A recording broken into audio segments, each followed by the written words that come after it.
नमस्ते दोस्तों। आज सुनिए जीवन में क्या महत्वपूर्ण है।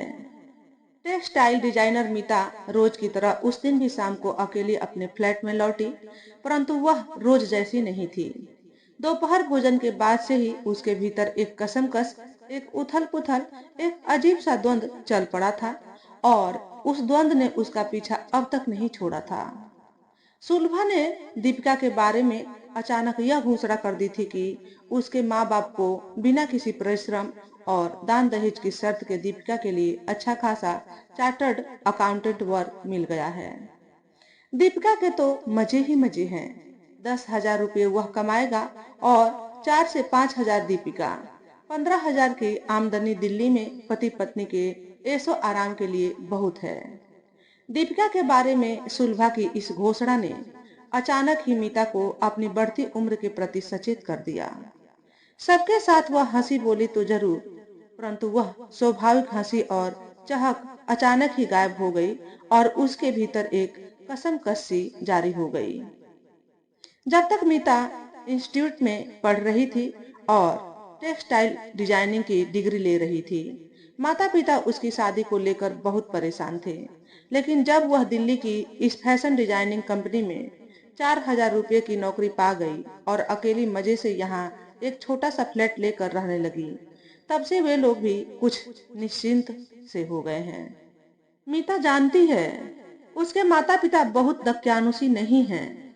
अगर वह किसी उपयुक्त लड़के का स्वयं चुनाव कर लेगी तो वे उनके बीच बाधा बनकर नहीं खड़े होंगे। परंतु यही तो उसके सामने सबसे बड़ा संकट था। नौकरी करते हुए उसे यह तीसरा साल था और उसके साथ की कितनी ही लड़कियां शादी कर चुकी थी। वे अब अपने पतियों के साथ मजे कर रही थी या शहर छोड़कर उनके साथ चली गई थी। एक मीता ही थी जो अब तक इस पसोपेश में थी कि क्या करे, किसे चुने, किसे न चुने। ऐसा नहीं था कि कहीं गुड़ रखा हो और चींटों को उसकी महक न लगे और वे उसकी तरफ लपके नहीं। अपने इस ख्याल पर मीता बरबस ही मुस्कुरा भी दी। हालांकि आज उसका मुस्कुराने का कतई मन नहीं हो रहा था। राखाल बाबू प्रायः रोज ही उसे कंपनी बस से रास्ते में लौटते हुए मिलते हैं। एकदम शालीन, सभ्य, शिष्ट, सतर्क, मीता की परवाह करने वाले, उसकी तकलीफों के प्रति एक प्रकार से जिम्मेदारी अनुभव करने वाले, बुद्धिजीवी किस्म के, कम बोलने वाले, ज्यादा सुनने गुनगुनाने वाले, समाज की हर गतिविधि पर पैनी नजर, आंखों पर मोटे लेंस का चश्मा, गंभीर सा चेहरा, ऊंचा ललाट, कुछ कम होते जा रहे बाल, सदैव सफेद कमीज और सफेद पैंट ही पहनने वाले, जेब में लगा कीमती कलम, हाथ में पोर्टफोलियो के साथ दबे कुछ अखबार, पत्रिकाएं, किताबें। जब तक मीता आकर उनकी सीट के पास खड़ी न हो जाती, वे बेचैन से बाहर की ओर ताकते रहते हैं। जैसे ही वह आ खड़ी होती है, वे एक ओर को खिसक कर उसके बैठने लायक जगह हमेशा बना देते हैं। वह बैठती है और नरम सी मुस्कुराहट उसके अधरों पर उभर आती है। ऐसा नहीं है कि वे हमेशा असामान्य सी बातें करते हैं, परंतु मीता ने पाया है वे अक्सर सामान्य लोगों की तरह लपटतापूर्ण न व्यवहार करते हैं, न बातें। उनके हर व्यवहार में एक गरिमा रहती है, एक श्रेष्ठता और सलीका रहता है, एक प्रकार की बहुत बारीक सी नफासत। कहो, आज का दिन कैसा बीता? वे बिना उसकी ओर देखे पूछ लेते हैं और वह बिना उनकी ओर देखे जवाब दे देती है, रोज जैसा ही, कुछ खास नहीं।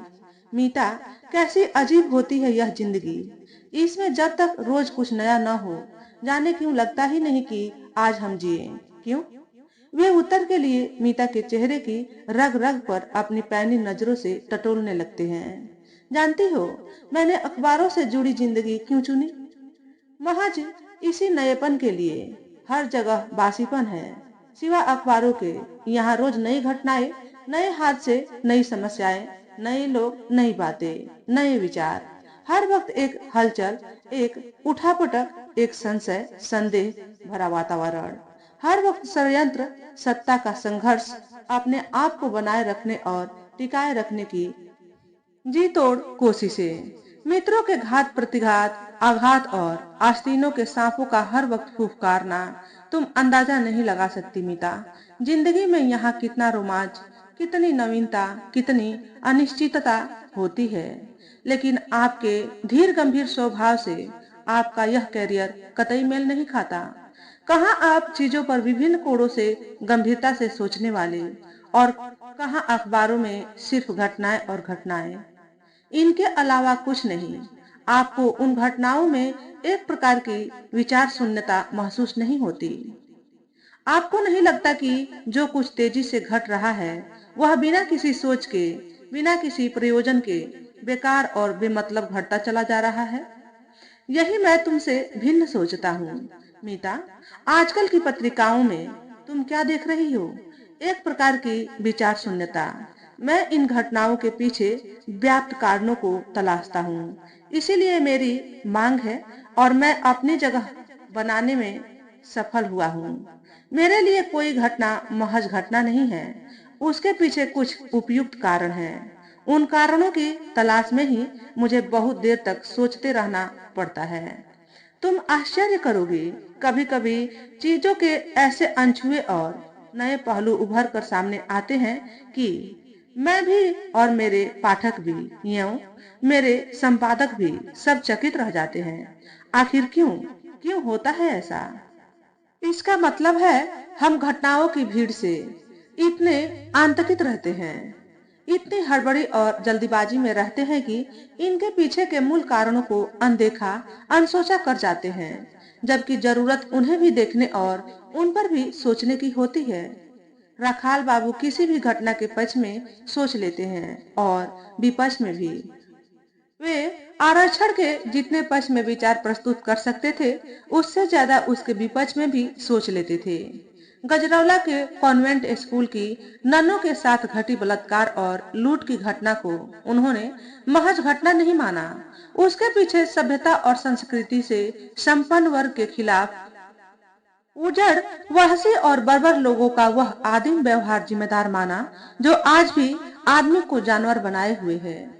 मीता राखाल बाबू से नित्य मिलती और प्रायः नित्य ही उनके नए विचारों से प्रभावित होती। वह सोचती रह जाती, यह आदमी चलता फिरता विचार पुंज है। इसके साथ जिंदगी जीना कितनी स्तरीय, कितना श्रेष्ठ और कितना अच्छा होगा। कितना अर्थपूर्ण जीवन होगा इस आदमी के साथ। वह महीनों से राखाल बाबू की कल्पनाओं में खोई हुई है। कितना अलग होगा उसका पति, सामान्य सहेलियों के साधारण पतियों की तुलना में एक सोचने समझने वाला चिंतक, श्रेष्ठ पुरुष, जिसे सिर्फ खाने पीने, मौज करने और बिस्तर पर औरत को पा लेने भर से ही मतलब नहीं होगा, जिसकी जिंदगी का कुछ और भी अर्थ होगा। लेकिन दूसरे क्षण ही मीता को अपनी कंपनी के निर्यात प्रबंधक विजय अच्छे लगने लगते। गोरा रंग, आकर्षक व्यक्तित्व, करीने से रखी गई दाढ़ी, चमकदार तेज आंखें, हर वक्त आगे और आगे ही बढ़ते जाने का हौसला, व्यापार की प्रगति के लिए दिन रात चिंतित, कंपनी के मालिक के बेहद चहेते और विश्वास पात्र, खुला हुआ हाथ, खूब कमाना, खूब खर्चना, जेब में हर वक्त नोटों की गड्डियां और उन्हें हथियाने के लिए हर वक्त मंडराने वाली लड़कियां, जिनमें एक वह खुद मीता। चलो आज 12 से 3 वाला शो देखते हैं, क्यों साहब? फिल्म में कोई नई बात है? मीता के चेहरे पर मुस्कुराहट उभरती है। जानती है, विजय जैसा व्यस्त व्यक्ति फिल्म देखने व्यर्थ नहीं जाएगा और लड़कियों के साथ वक्त काटना उसकी आदत नहीं। और क्या समझती हो, मैं बेकार में 3 घंटे खराब करूंगा? उसमें एक फ्रेंच लड़की है, क्या अनोखी पोशाक पहन रखी है, देखोगी तो उछल पड़ोगी। मैं चाहता हूँ कि तुम उसमें कुछ और नया प्रभाव पैदा कर उसे डिजाइन करो। देखना, यह एक बहुत बड़ी सफलता होगी। कितना फर्क है राखाल बाबू में और विजय में। एक जिंदगी के हर पहलू पर सोचने विचारने वाला बुद्धिजीवी और एक अलग किस्म का आदमी, जिसके साथ जीवन जीने का मतलब ही कुछ और होगा। नए से नए फैशन का दीवाना, नई से नई पोशाकों की कल्पना करने वाला, हर वक्त पैसे से खेलने वाला, एक बेहद आकर्षक और निरंतर आगे बढ़ते चले जाने वाला नौजवान, जिसे पीछे मुड़कर देखना गवारा नहीं, जिसे एक पल ठहर कर सोचने की फुर्सत नहीं। तीसरा राकेश है, राजनीति विज्ञान का विद्वान, पड़ोस की चंद्रा का भाई। अक्सर जब यहाँ आता है तो होते हैं उसके साथ उसके ढेर सारे सपने, तमाम तमन्नाएं अभी भी उसके चेहरे पर न रखाल बाबू वाली गंभीरता है, न विजय वाली व्यस्तता। बस आंखों में तैरते बादलों से सपने हैं। कल्पनाशील चेहरा एकदम मासूम सा। अब क्या इरादा है राकेश? एक दिन उसने यूं ही हंसी में पूछ लिया था। इजाजत दो तो कुछ प्रकट करूं। वह सकुचाया। इजाजत है। वह कॉफी बना लाई थी। अपने इरादे हमेशा नेक और स्पष्ट रहे हैं मीता जी, राकेश ने कॉफी पीते हुए कहा। पहला इरादा तो आईएएस हो जाना है और वह होकर रहूंगा, इस बार या अगली बार। दूसरा इरादा आप जैसी लड़की से शादी कर लेने का है। राकेश एकदम ऐसे कह देगा, इसकी मीता को कतई उम्मीद नहीं थी।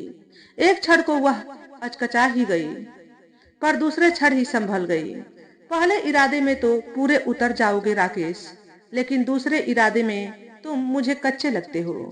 जब आईएएस हो जाओगे और कोरा चेक लिए लड़की वाले जब तुम्हें तलाशते डालेंगे, तो देखने लगोगे कि किस चेक पर कितनी रकम भरी जा सकती है। तब यह 4,000 रुपये कमाने वाली मीता तुम्हें याद नहीं रहेगी। आजमा लेना। राकेश कह उठा। पहले अपने प्रथम इरादे में पूरा हो लूं, तब बात करूंगा आपसे। अभी से ख्याली पुलाव पकाने से क्या फायदा। एक दिन दिल्ली में आरक्षण विरोध को लेकर छात्रों का उग्र प्रदर्शन चल रहा था और बसों का आना जाना रुक गया था। बस स्टॉप पर बेतहाशा भीड़ देखकर मीता सकुचाई, पर दूसरे ही क्षण उसे अपनी ओर आते हुए रखाल बाबू दिखाई दिए। आ गई आप? चलिए पैदल चलते हैं कुछ दूर, फिर कहीं बैठकर कॉफी पियेंगे, तब चलेंगे एक अच्छे रेस्तरां में। कोने की एक मेज पर जा बैठे थे दोनों। जीवन में क्या महत्वपूर्ण है रखाल बाबू? उसने अचानक कॉफी का घूंट भरकर प्याले की तरफ देखते हुए उन पर सवाल दागा था। एक खूब कमाने वाला आकर्षक पति, या एक आला दर्जे का रुतबेदार अफसर, अथवा जीवन भर विभिन्न कोणों से हर वक्त विचार करते रहने वाला एक चिंतक। एक औरत इनमें से किसके साथ जीवन सुख से बिता सकती है, बताएंगे आप? एक बहुत ही अहम सवाल मीता ने रखाल बाबू से पूछ लिया था, जिस सवाल का उत्तर वह स्वयं अपने आप को कई दिनों से नहीं दे पा रही थी। वह पसोपेश में थी, क्या सही है क्या गलत, किसे चुने किसे न चुने। रखाल बाबू को वह बहुत अच्छी तरह समझ गई थी। जानती थी अगर वह उनकी ओर बढ़ेगी तो वे इनकार नहीं करेंगे, बल्कि खुश ही होंगे। विजय ने तो उस दिन सिनेमा हॉल में लगभग स्पष्ट ही कर दिया था कि मीता जैसी प्रतिभाशाली फैशन डिजाइनर उसे मिल जाए तो वह अपनी निजी फैक्ट्री डाल सकता है, और जो काम वह दूसरों के लिए करता है वह अपने लिए करके लाखों कमा सकता है। और राकेश, वह लिखित परीक्षा में आ गया है, साक्षात्कार में भी चुन लिया जाएगा, मीता जानती है। लेकिन इन तीनों को लेकर उसके भीतर एक सतत द्वंद्व जारी है। वह तय नहीं कर पा रही किसके साथ वह सुखी रह सकती है, किसके साथ नहीं। बहुत देर तक चुपचाप सोचते रहे रखाल बाबू, अपनी आदत के अनुसार गरम कॉफी से उठती भाप ताकते हुए अपने भीतर कहीं डूबे रहे देर तक, जैसे भीतर कहीं शब्द ढूंढ रहे हो। मीता, महत्वपूर्ण यह नहीं है कि इनमें से औरत किसके साथ सुखी रह सकती है, महत्वपूर्ण यह है कि इनमें से कौन है जो औरत को सचमुच प्यार करता है और करता रहेगा। औरत सिर्फ एक उपभोग की वस्तु नहीं है मीता, वह कोई व्यापारिक उत्पादन नहीं है, न वह दफ्तर की महज एक फाइल है जिसे सरकारी नजर से देखकर आवश्यक कार्रवाई के लिए आगे बढ़ा दिया जाए। जीवन में हर किसी को सब कुछ तो नहीं मिल सकता मीता, अभाव तो बने ही रहेंगे। जीवन में जरूरी नहीं है कि अभाव सिर्फ पैसे का ही हो। दूसरों की थाली में अपनी थाली से हमेशा ज्यादा घी किसी न किसी कोण से आदमी को लगता ही रहेगा। ऐसे मृग तृष्णा के पीछे भागना मेरी समझ से पागलपन है। सबको सब कुछ तो नहीं, लेकिन बहुत कुछ अगर मिल जाए तो हमें संतोष करना सीखना चाहिए। जहाँ तक मैं समझता हूँ, आदमी के लिए सिर्फ बेतहाशा भागते जाना ही सब कुछ नहीं है। दिशाहीन दौड़ का कोई मतलब नहीं होता। अगर हमारी दौड़ की दिशा सही है तो हम देर सवेर मंजिल तक भी पहुंचेंगे, और सही सलामत व संतुष्ट होते हुए पहुंचेंगे। वरना एक अतृप्त एक प्यास, एक छटपटाहट, एक बेचैनी जीवन भर हमारे इर्द गिर्द मंडराती रहेगी और हम सतत तनाव में जीते हुए बेचैन मौत मर जाएंगे। मैं नहीं जानता कि तुम मेरी इन बातों से किस सीमा तक सहमत होगी, पर मैं जीवन के बारे में कुछ ऐसे ही सोचता हूँ। और मीता को लगा कि वह जीवन के सबसे आसान संकट से उबर गई है। उसे वह महत्वपूर्ण निर्णय मिल गया है जिसकी उसे तलाश थी। एक सतत द्वंद के बाद उसका मन एक निश्चल झील की तरह शांत हो गया और जब वह रेस्तरा से बाहर निकली तो अनायास ही उसने अपना हाथ रखाल बाबू के हाथ में पाया। उसने देखा वे उसे एक स्कूटर की तरफ खींच रहे हैं। चलो, बस तो मिलेगी नहीं, तुम्हें घर छोड़ दूं। तो दोस्तों, आज के वीडियो में बस इतना ही। अगर हमारे द्वारा बताई गई कहानी थोड़ी सी भी अच्छी लगी हो तो वीडियो को लाइक और शेयर करें। चैनल पर पहली बार आए हो तो चैनल को सब्सक्राइब करके बेल नोटिफिकेशन को ऑल पर सेट कर लें ताकि आपको ऐसे ही अच्छे अच्छे वीडियो देखने को मिले। हमेशा खुश रहें, हमेशा स्वस्थ रहें। वीडियो देखने के लिए आपका बहुत बहुत धन्यवाद।